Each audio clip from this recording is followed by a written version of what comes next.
2002 Mercedes E320.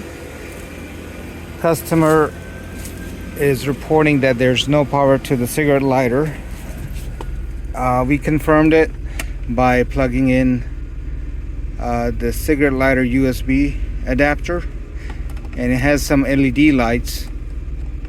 If you plug it in, the lights should be on if there's power. So obviously there's no power to the plug. First thing we're gonna check is the fuse.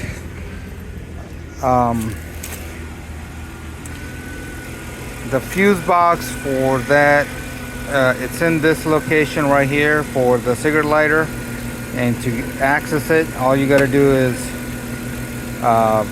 set this aside, the lever, and pick up the cover. It has all the information about the fuses. As you can see, this card opens up, has more information on the fuses. As you can see, for the cigarette lighter, it is, according to the card, it says number 2 or number 5. So let's just look at it, see what we find.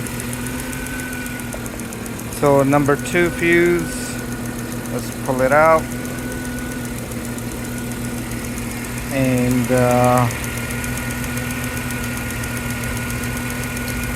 yeah, sure enough, the fuse is blown. I don't know if you can clearly see it in the video, but yeah, definitely the fuse is blown, and it's a 15 amp fuse. So we are simply going to replace the fuse with the good 15 amp fuse and test it out. So basically now we have a good fuse. We're gonna test it out and see if we actually... Alright, so yeah, there's the LED lights are on. Yeah, so it's definitely the fuse, and if you're having that problem, you can just simply replace the fuse, and you should be able to get back the power in the cigarette lighter plug.